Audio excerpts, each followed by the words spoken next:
So we are in our little pre-show countdown. We are live right now on the Twitch, on the Twitter, on the Facebook, on the YouTube, and I want to try this again up for the challenge. So Oh, tell me a story. Let me tell me a story as I'm adjusting this scene. Go up for the challenge. uh, oh my God. I mean, the only story I can think of is one I said the other day which is when I was homeless and I was literally in a doorway and I had people trying to get money off of me because I was in somebody else's spot who had got drugs off of them and promised them stuff. And that's pretty much where I found out I could run. It's also where I realized that martial arts beyond self-defense, self-defense as well as just martial arts was probably a good idea. I literally gave that to someone who asked for a story today as a turning moment for me. So yeah. Awesome, awesome. The captions they're going well with you. We're off to a good Okay. start so far. So I feel good about this. Someone has to. Do you feel good about this, Dave? I'm feeling good. Yeah, Thank you for hosting.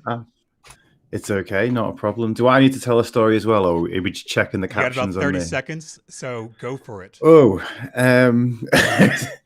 I have no. It's too much pressure. I don't know. Last year, I decided to run a marathon that ended up supposedly 30. Well, it was supposed to be an ultra marathon. It was supposed to be 35 miles. It ended up being 42. And the only reason I thought that right now is because the headband I got for it's on my desk. How did the captions do with that? Well enough. Okay, so we're gonna play our little intro video, Not bad. and Dave, I'm gonna have you narrate the intro. So just talk about what you see on screen. I see welcome to. I see SPSM chat. Some hexagons. It's all orange. It's blue. Hosted by. I don't want to put a silly voice on there, do I? Rudy Caseres. Did I pronounce that Well, right? well done, well done. Nice. This week's panel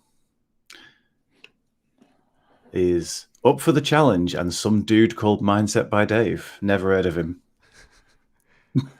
And we're live.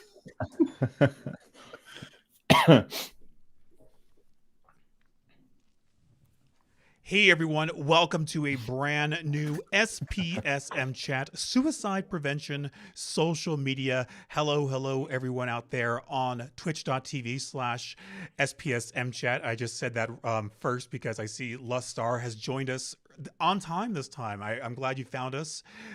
We are also on twitter.com, our home base, twitter.com/SPSM chat. We are, of course, at SPSM chat on Twitter. Make sure to use that hashtag SPSM to get involved with the Twitter chat there.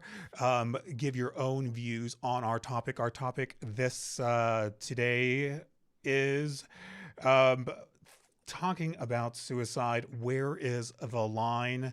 And thank you for sharing. I still need to change the title of our stream on was Stream Labs.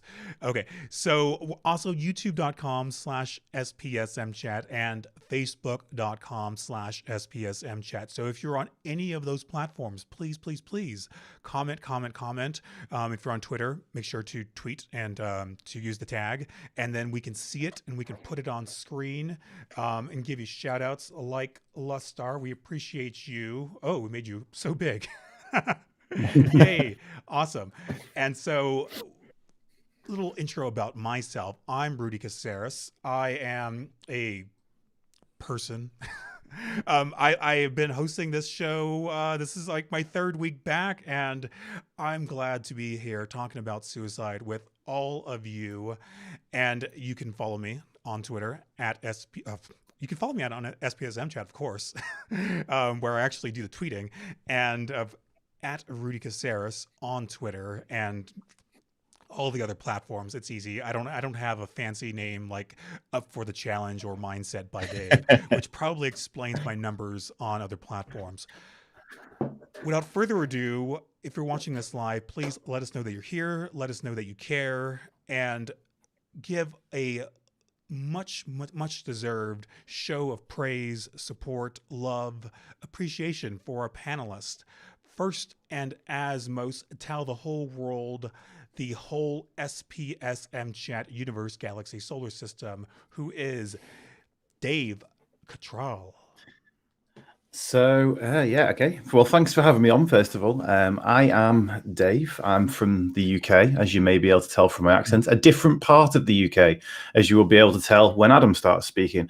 I'm from the north, the better bit. No, and I am someone who, as I have basically spent my entire life living with type 2 bipolar disorder.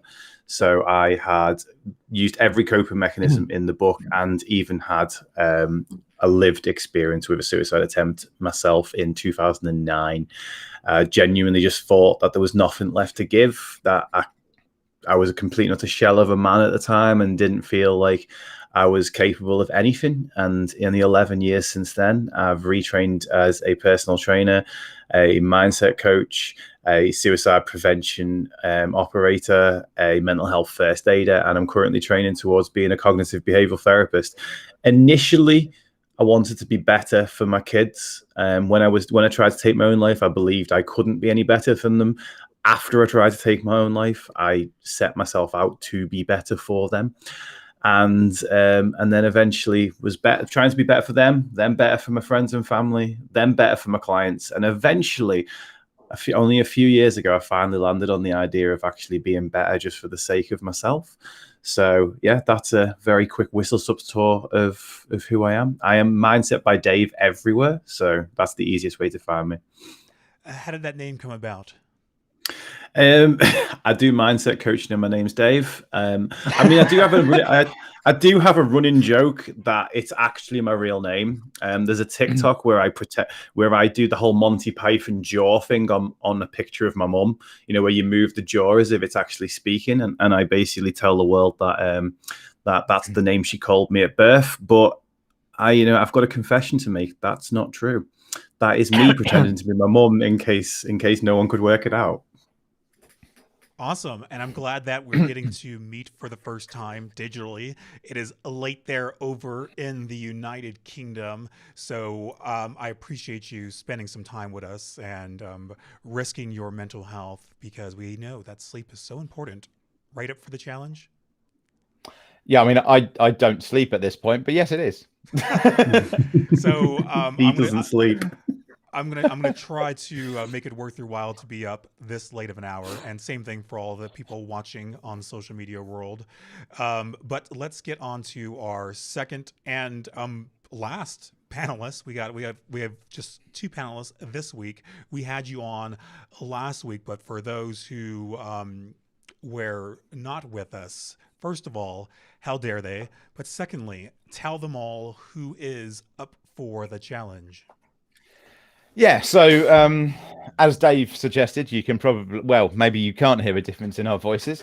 I'm from the South. We have the money. So yeah, I'm up for the challenge. Similar to Dave, I'm everywhere as up for the challenge on Twitter, on Twitch, on YouTube as up for the challenge as well. So I am a mental health facilitator, I tend to call myself, and streamer. I am one of the few, if only, mental health streamers that doesn't actually do anything else but mental health. I don't game anyway, mainly because I don't know how to game. I gave up in the early to mid 90s, so I would just make an embarrassment of myself. So I am currently studying for a master's in global mental health at University of Glasgow, and I'm also studying to be a counsellor and cognitive behavioural therapy, similar to Dave. So I'm doing a diploma in that as well. I have no idea how I ended up here. Well, I kind of do, but not entirely. This was never a thing for me. Mental health has always been in the background somewhere, but it was never the idea that I would be any kind of voice. I mean, I don't think I am now, but I never imagined I'd be front of camera trying to do anything.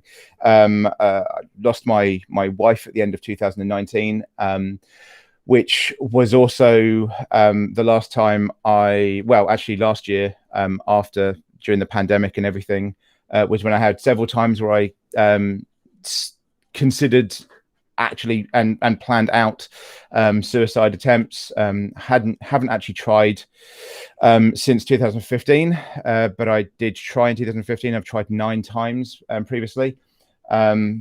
and I keep fucking up. But there we go. Yes, you'll notice from the little comments I make as well as I have a very different view on talking about suicide than many other people as well. So, but yeah, I'm just here as basically to be a straightforward voice on mental health. I think there's too many people that are a bit too wishy-washy and very much the kind of, look, it's all going to be okay tomorrow, now piss off out of my chat, which is seemingly what most people in Twitch seem to be. Well, I'm glad that you're back with us. You made quite the impression last week, and so you introduced me to Dave. So we're going to have some fun. And so the way that this is going to go, we're just going to put the three of us right here on the screen. I'm in the middle, but I'm just more of a moderator. And I know that both of you have some thoughts far and wide between the both of you. And for our US audience, make sure I'm looking at the camera. For our US audience, you may hear such a foreign slang such as bullocks, slags, 11s, at 6s and 7s. It's 11 Z's, and Queen Mum. So, if you need us to clarify anything that, because I know the captions too might not catch everything because of their accents, they're thick British accents. So do not be shy to ask for clarification, to repeat something. Hopefully, we won't get too technical with the language. I don't think we have to worry about that, but just be on the alert about that. We got a international audience watching, so I see the comments coming through on the Twitch. Hello, Laz the Laz. Why is that so big? But thank you for sharing Mindset by Dave's website. Lustar says, website. Yeah, that's what I stopped. Jesus Christ. That's what I stopped gaming. Are you an elder millennial too, perchance? Lustar, I am indeed. Yeah. I am indeed. Yes, I am. I am an 80s baby. And when I get a haircut tomorrow, finally, when we come out of lockdown, I might actually pretend that I'm a younger millennial, but I can't really get away with it at the moment. Okay, so the title of this show is called Talking About Suicide, Where is the Line? And this was suggested to me by you for the challenge. So where is the line? And I'll let Mindset by Dave give his response right after for the challenge. Thank you for following on Twitch. I appreciate that. So up for the challenge, where is the line when it comes to talking about suicide? Yeah. So, I mean, I suggested this basically straight after last week because there was just so much we can get onto. I don't fucking think there is one. It pisses me off that we talk about it because the biggest problem when you talk about there being a line, you immediately segregate. You immediately go, well, there's a line here, so we can't talk about it. You put it behind a door. It's the easiest way. So the people that we have to get through to when we talk about suicide, when we talk about mental health, when we talk about anything like this, is government and organizations and companies. The ones that basically wait for Mental Health Day, World Mental Health Day to come around, put a poster in saying that you get 10% off if you speak funny and then feel good about themselves. Fuck off. The biggest problem that we have is that they want an excuse not to talk about it because it costs them money. It means that they might lose votes. It's all reasons for them not to do it. And the second we put up that barrier and go, oh, but there's a trigger warning here. Oh, well, there's a trick. That means we don't want to talk about it. Oh, well, I can avoid it now. So you can not only avoid it from the outside, but you can avoid the chat from the inside as well, because it allows both sides to go, well, that's over there in the corner. Well, that's not for me because it says trigger warning, so I might be triggered. And then you've got the other side going, well, it's suicide prevention or something like that. And I don't want to talk about it because it doesn't affect me. Well, fuck both of you. Because actually everyone needs to talk about it because it's not this thing that should be shoved away in the corner. The second you make any line in the sand, you've made a line that someone won't cross.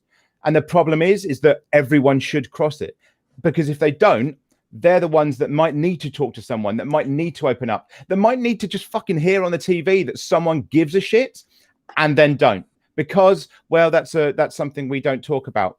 You know, how many times We've had people in all of our chats, I'm sure, say about the fact that mental health hasn't really changed at all in the past 30 years in terms of help from governments. At least in the UK, I'm not too sure about the US, but the US does seem to come way below the UK in terms of how it does for mental health because of the fucking stupid healthcare system you have. So you have this idea that actually 20, 30 years, it hasn't really changed in uptake that they do. And the reason is because every time we try and facilitate, we immediately shut the door behind that facilitation of something. So go, yes, we will recognize you, but of course we don't want to make it so that you can't feel safe. So we're going to put this nice little bubble around you. And it's the biggest problem for me is, especially when you talk about suicide, is that it's only generally people in the dark that open their eyes the widest. And until you have that, I don't think they're ever going to want to talk to us, and they need to.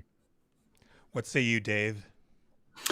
So I think the issue we've got is that there's two contradictory things happening at the same time. One thing is that we want to normalize the conversation around mental health, and particularly around suicide, because it's the most dire consequence of mental health, right? So we want to normalize the conversation. But at the same time, we also have the goal that we want to create safe spaces. And these two goals kind of are at war with one another, because like where we draw the line ultimately is dictated by how safe a space that you want to actually create it.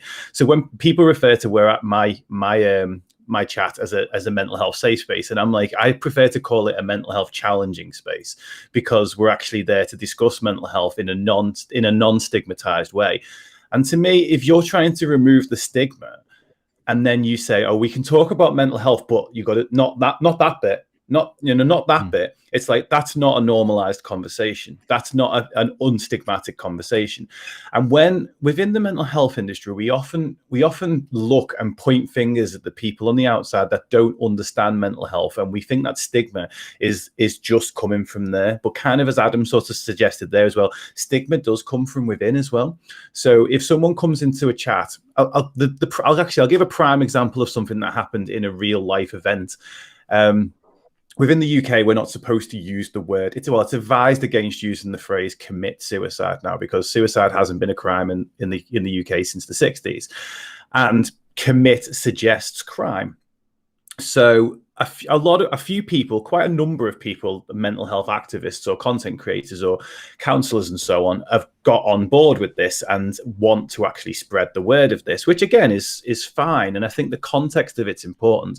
But I actually saw it in an event where a person was opening up about that their brother had taken their own life. And she said, oh, my brother committed suicide. She was in the middle of telling her story, and a person within the crowd says, "So we don't say committed suicide anymore." And the woman was like, "I'm sorry, what?" And she's like, "Oh, we're not supposed to say committed suicide. Could you say took his own life?" And that woman then just stopped completely telling the story. And especially within the space of like Twitch and stuff like that, I understand that I feel we need levels to what people are, where people are willing to talk about mental health. Maybe the mental health tag itself is too all-encompassing, because some people just put it on to say, yeah, you can come in here and talk about your mental health. But both me and Adam and a few other streamers that we were literally discussing this last night, we've all had it where someone's come into our stream and said, oh, I'm really glad that you talk about these things openly, because I went into this other stream and people didn't know what to say to me. The thing I'm saying about this is that we're looking at the person that's actually going to reach out like that, or the person that's reaching out in a state of crisis.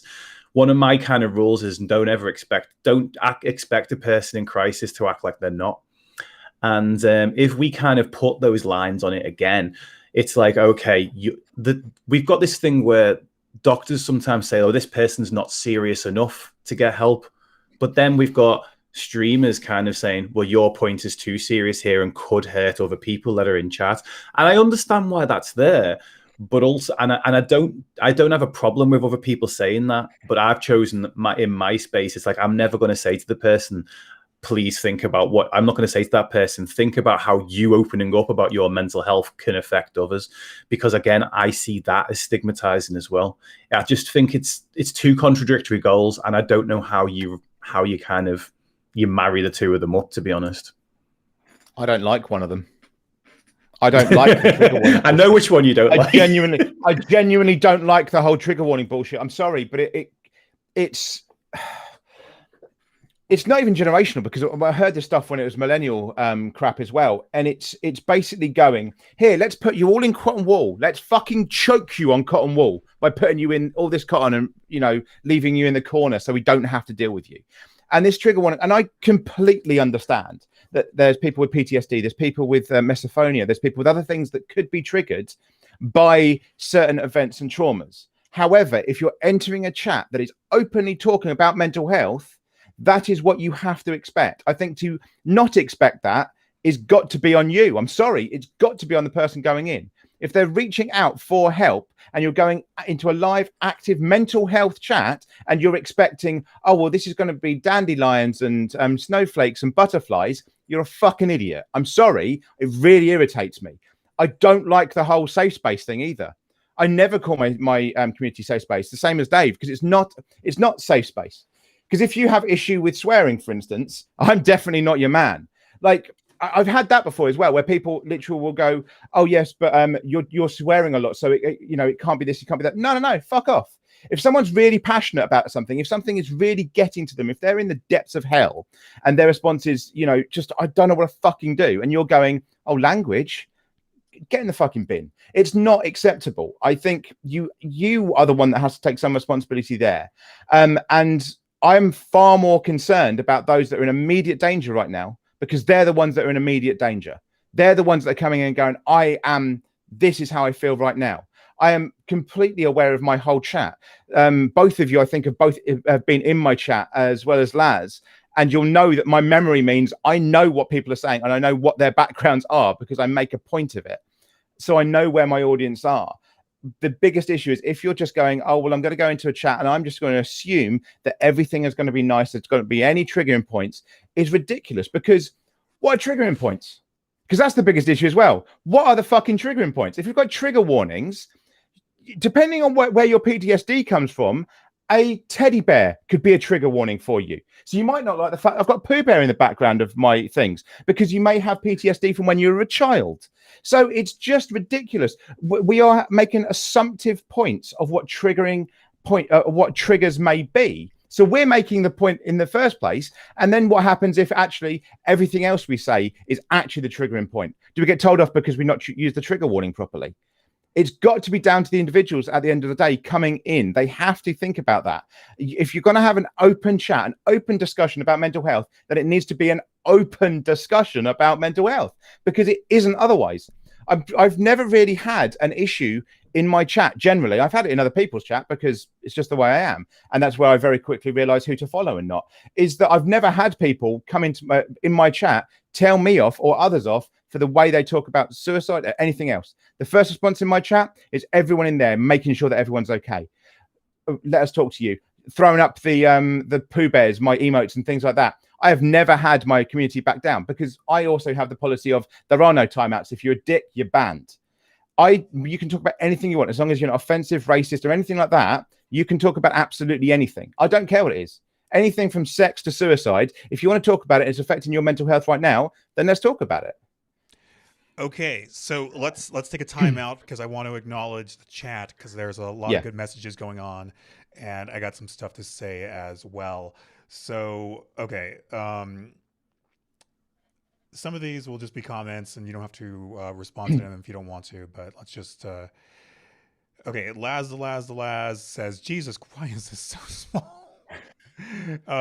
Okay, so... is there an agreement about what a line is among the speakers, or where there might be used for harmful? Why is there an agreement? Okay, so we're getting to that right now. Lust Star says, oh God, have never seen our annual Are You or Okay Day over here in Australia. It is one of the most bullshit tokenistic days of the year. I can imagine. Star says it fosters once-a-year convos awkwardly. LOL. Joking, they're getting better at it, but I think the whole damn thing should go in the bin. Okay. Lustar says, I'm in the process of arranging to do alternatives to suicide facilitator training at the moment. I think there's got a real potential for good. It's also one of the most open, honest types of assistance for people who are suicidal too. Yes, I agree. Big fans. The Dr. Bo, I appreciate you for joining us. I think it's your first time. Says, truly have not joined many Twitch chats because it's not necessarily free to speak about your mental health openly. They don't know what to say. I see you have more comments too. Doctor. So yes, you came to the right place though. So not everyone is trained to speak about mental health, even if they advocate a tag. True. Lust Star again says, I'm pretty open about mine, but that's kind of what I do. I do a lot of lived experience work and I was outgoing before then. Yes, good to hear that. Laz, that's shitty to interrupt people. I have no idea why these are so big. To interrupt people in their moments of vulnerability while ignoring the impact of correcting someone. There is no doubt of what the point is, just people wanting to be the fixer, and it's just the introducing more harm. Okay, now I need to start rushing through these because we need to get back to our conversation. So Lustar says that they're about making sure a person's got enough spoons to deal with the negative fallout of encouraging certain subjects. That's all. If you know what spoon theory is, I do. Yeah. So let's address. I give that all mine spoons away all the time. Yeah. I have a slightly different. So I would get rid of the term trigger warning and just replace it with open. Because if it's an open discussion, it's an open discussion. End of. That's how I'd look at it. I've basically said that before. My entire stream is a content warning. And the thing is, because I come from a personal training background, talking about calories is a trigger warning for a lot of people. And talking about weight is a trigger warning for a lot of people. Me opening up about the fact that my social media stats, because I had or have recovered from body dysmorphia. So looking at social media stats can be very akin to what I used to do when I was looking at the stats of my body when my body dysmorphia was there. Open up, that's been upsetting to people before now. I've been told that you know the game Among Us? I had my lurk notification is based on the game Among Us, saying that they've gone hiding in the shadows like an imposter waiting in electrical. I've been told that is a content warning before now. But my absolute favorite that I was told should have been a content warning was a video I put out called We All Have Mental Health.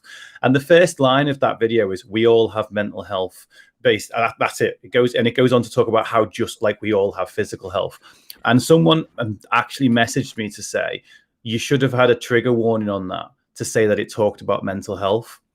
And I'm like, and I actually literally clarified with this person. I'm saying, so you think that it would have been better for you if I'd have replaced the first line, we all have mental health, with trigger warning talks about mental health? And the person said, yeah, that would be great.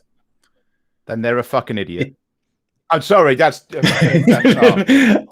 I don't throw those phrases around like you. Well, no, I mean, I literally, in that case, if anyone ever breaks their leg, let's not talk about it. It's trigger warning. You could have had a broken leg in the past. We don't want to take you back to that time. It's fucking stupid. It is genuinely stupid. And that's the problem with this line in talking about suicide and talking about mental health, is that is what is ingrained in people. That's why this bullshit is there, because it's non-neurodivergent people, the norms, that literally have spent their life making everyone that's neurodivergent uncomfortable, and then have come in to say, well, we can make you a bit more comfortable, but you've got to warn everyone that they might feel uncomfortable if they talk to you. Fuck you. I will talk about mental health and talk about the fact that things that are making you uncomfortable, because it's not my job to make you feel more comfortable. If there's other people that are neurodivergent, they should be coming in with the idea that it is open. Now, I understand that, yes, we should, the idea of having that thing of, we're talking about mental health, we're talking about suicide, talking about everything else, and warn people. But to me, an open discussion, saying this isn't a mental health discussion, is your warning. If you don't think that's a warning, then I don't know what's wrong with your mental health. Because that's a big thing for me. I always get told the only time because I do the mental health podcast for me on YouTube and Spotify, and the only time I ever put trigger warnings on was when it was associated with the university previously. The second it became independent, I got rid of trigger warnings. They're not there. You know what? Never had a complaint from anyone, and I know that there's people that have watched those videos that are in serious hell, including some of the people that have been on them as well. I've never heard anybody that has the biggest issue. Also, there was a quick thing from Dr. Bo there, which was that not everybody is trained to talk about mental health. I kind of think that a lot of the time that's a good thing, because most of the people that are trained to talk about mental health are trained basically not to talk about it. I think that's what comes down first. I'll just calm a second. So I did want to say about safe spaces and trigger warnings, and I keep the comments rolling. Les Star and Laz and the Dr. Bo. Lots of great comments. And if we miss anything, or feel free to repeat yourself in the comments as well, or you can also drop links in the chat as well. I trust you. Don't ruin that. And this goes to either of you and to all the people in the chat as well across our platforms. As far as safe spaces go, do you believe that you should at least, as a group, create boundaries or ground rules within that group and say, like, okay, well, a lot of people deal with eating disorders, so in this group, we're not going to talk about food restriction. We're not going to talk about anorexia. We're not going to talk about ways to restrict food. Oh, you're right. Adam's sitting back. So generally speaking, again, I kind of don't like to tell people how to speak. I just don't like it. And like, there are some things that if a person's talking, I don't think it's appropriate for people to talk in graphic detail about certain things like suicide attempts or again, like methods. It has been proven that talking about methods of suicide can lead to people actually attempting those methods. So generally speaking, I aim to stay away from those things. But the thing is, I think it depends on the community, and a Twitch community is a very, very difficult thing to police like that, because ultimately, it comes down to this thing again. If you're saying, we're a mental health space, you can talk about your mental health, but not if it's in these categories. And it's the thing is, you're more likely to get that where it's not really your active regular community members really that you have to worry about with that. They get the streamer's responsibility is to kind of set the tone and to set the vibe. So like the stream, and then you learn organically from that point forward.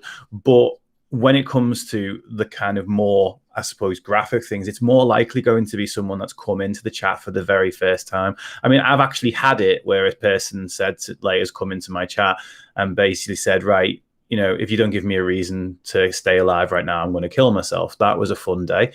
And I mean, I'm trained to be a suicide prevention hotline operator. So I did talk to that person the same way that I would have done. But I don't even think it's I don't think it's the appropriate place for it either, because you don't get the same type of interaction that you get with a person when you're speaking to them one-to-one.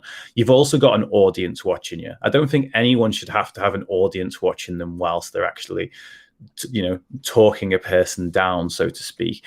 And yeah, I think it's down to each individual community. And I don't say that there's a one size fits all. I don't think there is a one size fits all. And when I actually express how I like to do things, I like to do things because I see that side of people not being catered for. I've been suicidal, and if I'd have gone into somewhere, if Twitch had existed 11 years ago when I was feeling like that, and that had been the place that I'd went to, which I don't think it would have been, but let's just say, from argument's sake, it had have been. If I'd have gone in there and said, I'm just so fed up with my life, I don't want to be here anymore, I'm going to go and kill myself, and someone had turned around and say to me, I'm sorry, what you've just said could be very triggering to the people there in chat. I'm like, that's going to push me even further. That's like there's very few rules. What I loved, I did my suicide prevention training with Papyrus, and they give very few rules as far as they're concerned. If the person's still alive afterwards, you did a good job.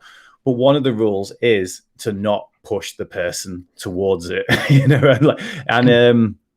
and that, like, if someone was to, and also to not shame the person about it, like those are the kind of main things. And if you're saying to somebody that is clearly at a state of complete and utter distress, think about what your words think about how your words are impacting other people right now. I'm sorry. When I was suicidal, I had 2 young children when I was suicidal, like when I tried to take my own life, and I thought I genuinely, in the distortions of my mind at that time, I genuinely believed that they would be better off without me. you're not thinking straight. And I don't think it's appropriate to actually turn around and say, hang on a minute, can you just think straight for a little bit and think about how your actions are impacting others right now? What that person needs to be heard. That person needs to feel valued in that moment. And the streamer or the community host or whatever it is, I think you need to give precedence to the person that's in the most emergent situation. And that's just the way I believe on these things. And again, I'm not saying my way is right, but I actually can't stand the other people that say their way is right and that my way is wrong. Anyone who thinks that they've got the way, that's a really quick way to switch me off from listening to you, because I just don't understand where people get this from, like how they can say, well, this is the one size fits all one, and I've found it. So I have respect for the fact that not everyone's going to run the community like me, and I don't ask them to, but I feel like they should respect me and not ask me to run it their way as well, because I don't see their way as being, I see their way as leaving a gap. I see that gap. I'm going to try and fill it. Okay, so let's read some more comments while we're here, and then I'll let Adam. I'm going to try to get this smaller. Oh my God, there we go. Finally, Hey, Jesus Christ. And I know that's a lot, so that was like the wrong comment to like make smaller too. So I just wanted to get that out of the way, because Laz, who is one of our co-hosts on SPSM chat, for those wondering, says people should be able to know what to expect if they are collectively creating a community. It's up to that community. I don't think anyone has any obligation to do any particular thing, but communities should have shared expectations. An open community is going to be more difficult. It depends on the purpose of the space. A discussion space is different than a support space is different than a knowledge-seeking space, is different than a networking space. Lustar says, actually, when I attempted suicide in my teens, my mother's first reaction upon being told I'm taking an overdose and would love to go to a hospital was to threaten to call the cops on me. She knew it was no longer a crime to attempt suicide, but I didn't, so it scared the shit out of me. Not the best way to deal with it, I've got to say. Lustar also says Western Mass RLC, the creators of Alternative Suicide, are now called Wildflower Allowance. They have a Discord server. Oh, I didn't even know that. That handles discussions of crisis and suicide so well. And okay, I won't read your comment. All right. So thank you so much for the comments going along on Twitch. And if you're on YouTube, Facebook, or Twitter, still feel free to comment as well, and we can highlight. Please join the discussion. For those on Twitch, though, if you're seeing like the alerts on the that says "back on our bullshit," that was like the title of our first stream back. The title of this show is actually called talking about suicide. Where is the line? And the pig is one of our other past co-hosts had a pig, and now it's kind of our unofficial mascot. So just to clear that up in case you're confused about the squirming pig up in the corner that says "back on our bullshit." We can have a purple duck instead. I get Pooh Bear as well. Yeah, I mean, I think for me, of everything, one of the biggest issues is that those words trigger warning, because that shuts a door that should be open, and that's why I say, you, instead of trigger warning, you put open chat or open discussion, because I actually have issue with those words more than almost everything else, because I think they actively, if you see the word warning somewhere, you don't tend to go in the fucking thing, do you? You know, you don't go, oh, well, this says warning on it. Great, let's go in that room. You avoid it because, oh, well, that might trigger me. That might upset me. That might do this. No. Oh, it's an open chat. Okay, they might talk about stuff that I'm not really okay with. But okay, it's an open chat. You're far more likely to go into something when it uses, and I really hate the fact that I have to use this word, positive language. When it's not pushing you aside. I mean, it's baseline sales tactics in honesty, but that's the point. It's trigger warning. I very much doubt was created by someone that was neurodivergent. It was created by everyone else to keep every fucker else out. It's sales language. You have open questions. You don't have closed ones. You know, you don't ask someone, do you want this? It's like, what kind of thing are you looking for? And that's what you're doing. You're effectively going, well, this is an open discussion, so it's open to everything. Trigger warning. No. It really screws up the discussion because it just stops you in your tracks. It actively does that. Now, I'm a bit harsher than Dave, obviously. I do have issue. So I have issue with some. So I'm not going to obviously say who it is, but I literally have someone who is in the other side of the camp on this, who has someone from their community come into. They've literally said this to me: come into my community so they can have a more open discussion. And that worries me. It's that kind of thing that I'm there going, well, in that case, surely you should say that to the first person. And this is the issue I have, because I think, like I say, I think you can have both sides of it, but I think it's how you reword it. If you just say general mental health chat, maybe, and then open mental health discussion, and have it as basically, if you're having a blur day, then you go into the general chat. But if you're there going, I'm really struggling with my PTSD, I'm really struggling with my BPD, my DID, my anxiety, whatever it is, or you just enjoy the discussion more, you go into the open chat. So you still have that, but it's not set up like it is now, because I think the problem is right now is that it's set up so that you have to go specifically looking for the person you can kind of go with, and I don't know if this is going to help or this is going to help. Whereas if you just kind of go, right, well, we understand general chat means, it's a bit nicer, and it's less likely to have an open discussion, then you go to that. And if you're going to have an open discussion and you want to be able to talk about everything, you want to be able to swear, say what you want, everything, you come to someone like me or Dave. And that's where I think the difference should be. I don't think the difference should be on whether the chat is more open. I think the difference should be on the delivery of an open discussion. And that's where I think that's the one difference, for anyone that's been trying to look for it, between me and Dave, is that Dave doesn't deliver the same way I would, but we still have generally the same idea on of this issue of a line, where we think it should be more open to people. We think we should be able to talk about it, where some people will just tell you to basically stop. However, I'm going to be far more in your face, so to speak, and far more, what is it that Jacksepticeye calls it? Aggressive positivity. That's me. That is who I am. If you come into my chat for 2 seconds, you'll realize very quickly whether you want to stay or not.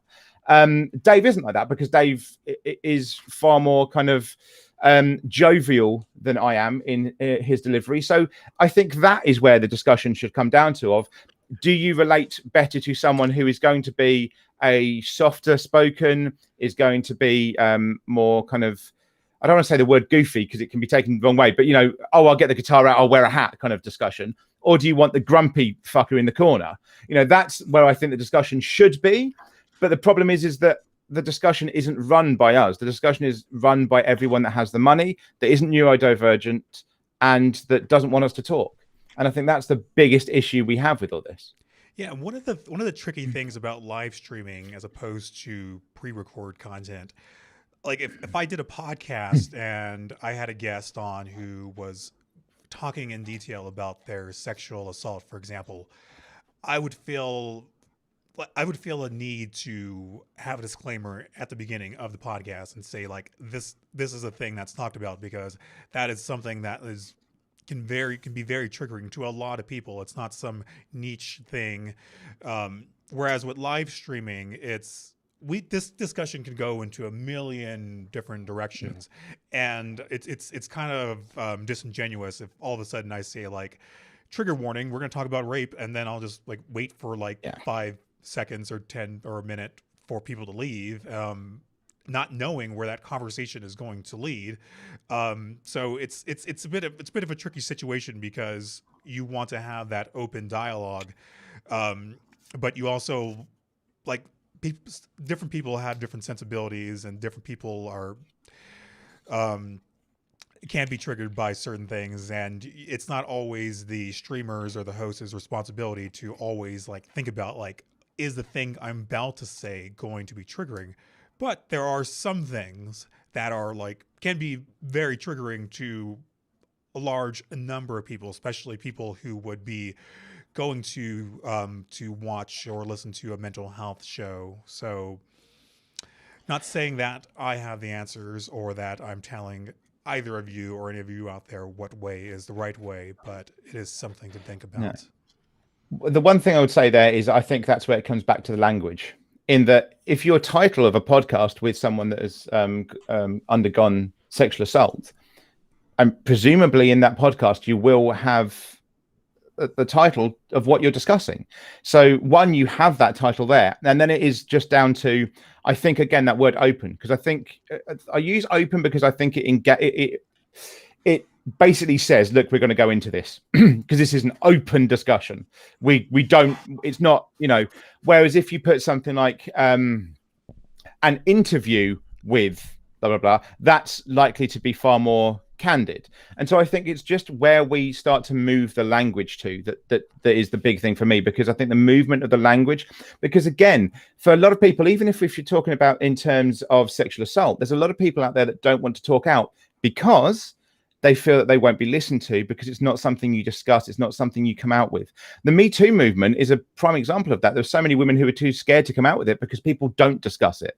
And that's kind of the issue. So that's why I think there's a big language thing that's got to come first to have that discussion. Because like we said, everything can be triggering. Like you just said there, it's not necessarily up to us to know what it's going to be. Now, I gave no warning whatsoever when I did a stream soon after I started, which was on loss.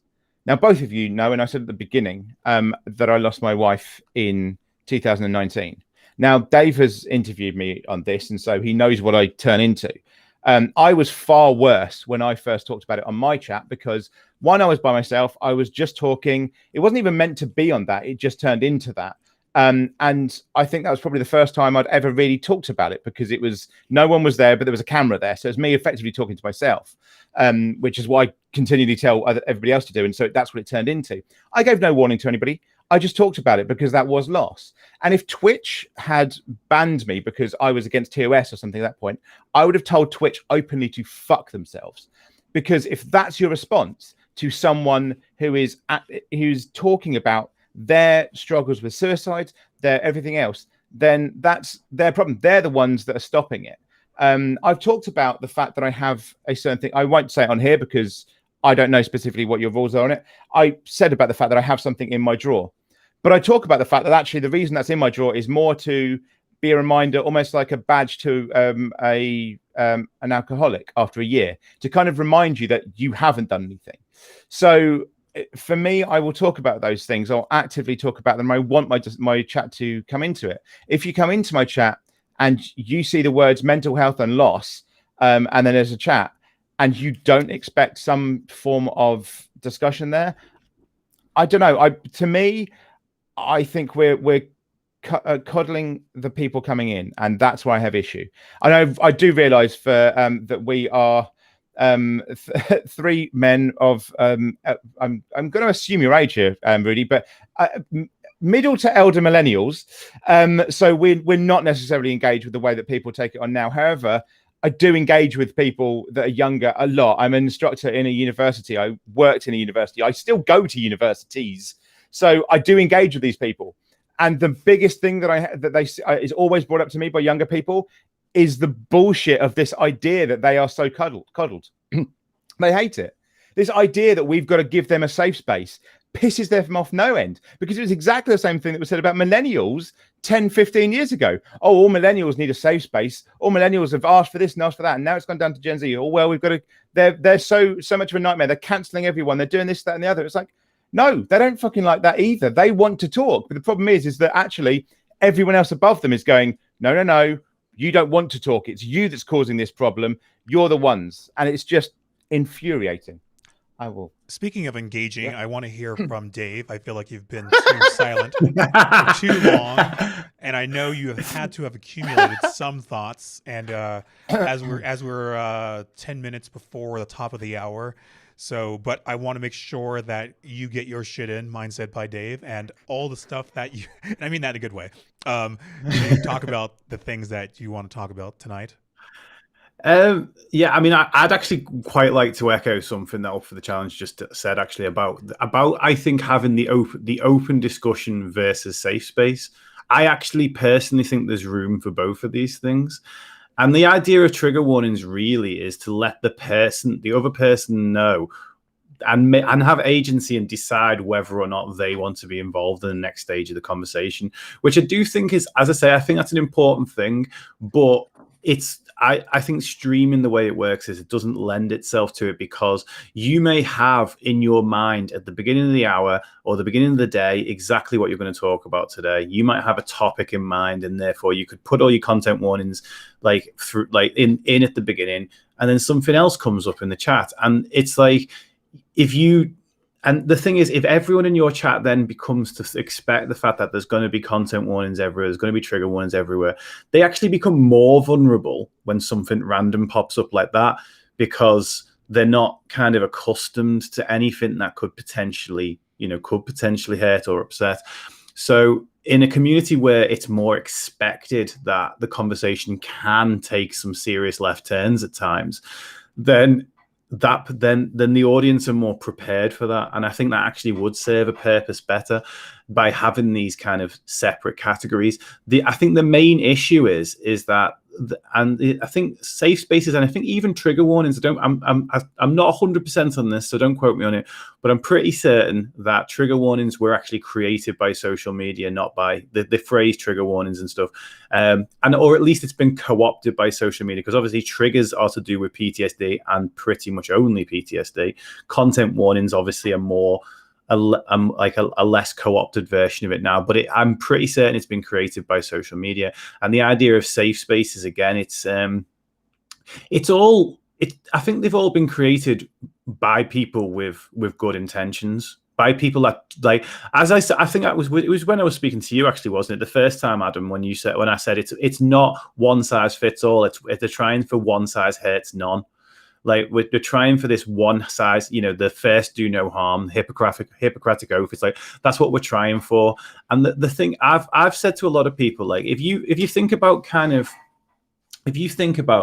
people who are nervous to put their content out there because they don't want to be criticized, right?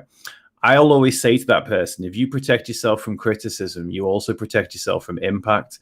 And I feel the same is true with mental health, is that if we create completely safe places, a person can feel safe, can feel empathized with, but that person's probably not going to move forward from that, because it is uncomfortable to challenge your mental health. It is uncomfortable. Like, if that person comes in and basically says something like, all my friends are being really horrible to me right now, or whatever it might be, and then someone actually calls them out on where their agency was in all of that, and they don't like the fact that someone else is asking them additional questions or whatever, it's like, it is uncomfortable to be challenged. I work as a coach, and that's what I do with people, but I do it one-to-one. It's super easy to do it in a way that pretty much never offends anyone.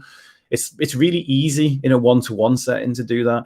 In a group setting, it's like calling someone out, you're now then calling them out in front of an audience, and it hits differently. It lands differently for that, and so you can get a lot more resistance. You can get called out on it. But I do believe that there is room for both the kind of safe spaces and the more challenging spaces. And the reason I choose for mine to be a more challenging spaces, and Adam calls himself a mental health facilitator. I like to call myself a mental health educator from time to time, but I'm more of an activist than an advocate. An advocate's going for awareness, making you aware of mental health. That's great. I've got type 2 bipolar disorder. You're aware of that now. Now that you're all aware of that, has that just helped me? Well, not really. And what I'm after is I want mental health improvement. And I remember looking for the hashtags about 2 years ago. It's like, and there was something like on Instagram, 2.7 million hashtags of mental health awareness, which, by the way, 80% of is nothing to do with mental health. But that's another story entirely. And then if you look up mental health improvement or mental health education, there's like 7,000 pictures. It's like the number was ridiculously small. It's like no one was using those hashtags, and it's like, okay, what are we actually out here for? Awareness is cool, it's great, it's important, it's the basis of a lot of things, but but if the whole world's aware of it, then what? once we've got everyone aware that more and more people are aware that mental health exists, is mental health better in the world because of it? Hard to say yet. What do we need really? We need mental health improvement. We need mental health education. We need people sharing kind of coping mechanisms and sharing their own personal lived experience of things that have helped. Like, not advice, because totally against terms of services, right? But certainly sharing stories and lifestyle interventions that you're not diagnosing people. We're not giving people medication or anything like that, but we're providing that element of community and that element of challenge and helping people to actually think differently as well. But I think there's space for all of it. I just think that the safe space people, there's more of them, and they don't like it when anyone goes in a different direction than that. Yeah, it can be, it is, yeah, because I get hate for the disliking of it. Despite that, when I was at one of my universities, I was the president of the student minds for 3 years in a row. I was also put on the executive for the mental health committee, because the university and all the students there who are in those those brackets that supposedly want their safe spaces, or wanted I think it was usually called a fresh approach, or someone that actually spoke the truth. And I don't mean that it sounds arrogant as fuck, but I think that's just the way I sound. It's the problem is that they are constantly told what they like. So many people are constantly told that this is what you want. You want this safe space. You want this. We're going to tell you what you want. We're going to create this separate thing so you can go there. No, fuck you. I want to talk about it now. If I turn up somewhere and you just go somewhere else, no, okay, then fuck you. That's it. I'm done. I totally with Dave on that. If they come in, you deal with it. And I'm not as open to the idea that there should remain too much, but I am very much the kind of, this is the thing, because it's very much a generational issue as well for me, because I may be an elder millennial, but my parents were born during World War II. So I was brought up with the ideas of boomers, Gen X, millennials. I go to university still, so I have Gen Z, and I'm an amalgamation of all of them. So I'm a grumpy old man living up to Gen Z ideals, which is a very weird thing to have. But I have, I had so many people that see the approach of just actually talking to them as refreshing, and that worries me. It's not a point. I know, because again, the way I sound, people always take it as, oh, so you're amazing, you're the way. No, fuck off. As I say, I call myself a facilitator. I literally have a command that tells you that I don't know anything. I call myself the educated idiot. The point is, it worries me that they're having to come to someone like me to get someone to listen, because I'm not the fucking person you should be coming to. Well, I'm glad that you came to me. Same with you, Dave, and I'm glad all of you out there came to see SPSM chat. Before we get into final thoughts, and I appreciate this discussion that we're having, it's definitely another one of those that could be a part 2, part 3, part 4, which is good. Makes it less work for me. So Lust Star says, I think that as communities are dynamic, it's got to be an ongoing process, incorporating things like trigger warnings or open and honest conversations without them, according to the needs of the whole community at any given time. You had another comment. Oh, yes. I love this comment. Zoomers, Gen Z are some of the most based, dark people I've met when discussing mental health stuff. LOL. And the memes they make, brutally honest and epic. Yep. Awesome. Good to hear. Really Lust Star says, I think that as communities are dynamic, it's got to be an ongoing process. Incorporate. I already read that. Jesus Christ. Yeah. And Lustar says, as a disability, justice has taught us nothing about us without us. If services aren't co-designed, of course they're going to be poorly designed and won't meet the needs of those accessing them. True, true, true. We got to have you on the show, Lustar, because you are bringing the fire in the comments. Very quickly, I did mention it in a Twitch thing as well. Trigger warning is it comes from academic psychology. It didn't come from social media. And that's the point even more for me. It literally comes from academic psychology to describe the rest of society. So that, yeah. Anyway. Yes. Awesome. Thank you for putting that in the chat. So, and Lustar says the Discord servers are easier to split up to allow people to avoid topics they wish to avoid. Their streams are, that's for sure. Okay. And I think that we are mostly caught up. I know there was like some in the beginning that I just totally like, and it's like taking forever to scroll up. So, okay. Thank you so much, though. I appreciate you all for being a part of the conversation, help guiding the conversation. That really, really makes my job easy. So thank you.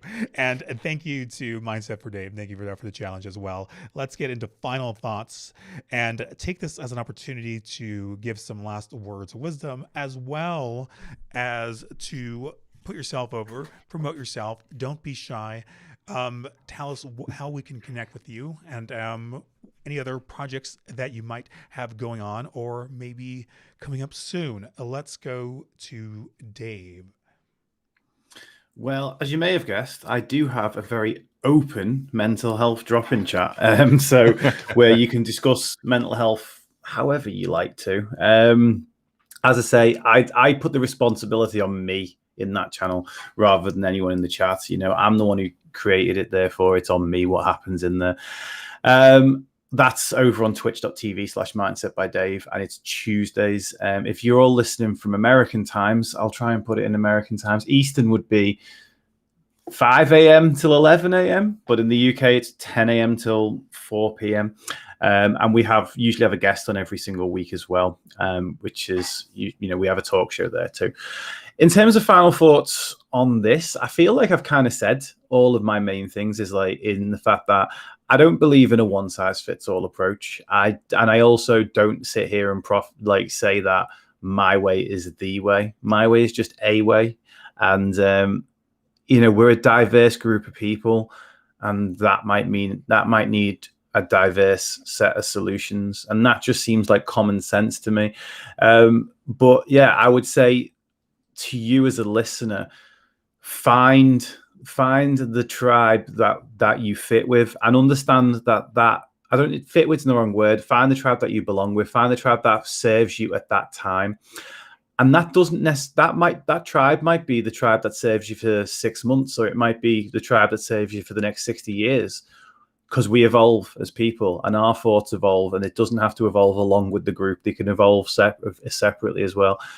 So yeah, just make sure that how you want to talk about your mental health is catered for. And if it's not catered for anyway, if you can't find somewhere it's catered for, that seems to me like a great opportunity to start your own community and create your own tribe rather than finding somebody else's. That's what I did. That's the way I've done it. And it allows me, we literally had this discussion when Adam came into my stream last night, is that he has different rules in his, and then I broke one of his rules in mine, but he was in my stream, so tough. And that's fine. That's all good. It's fine if you either find that tribe or create it.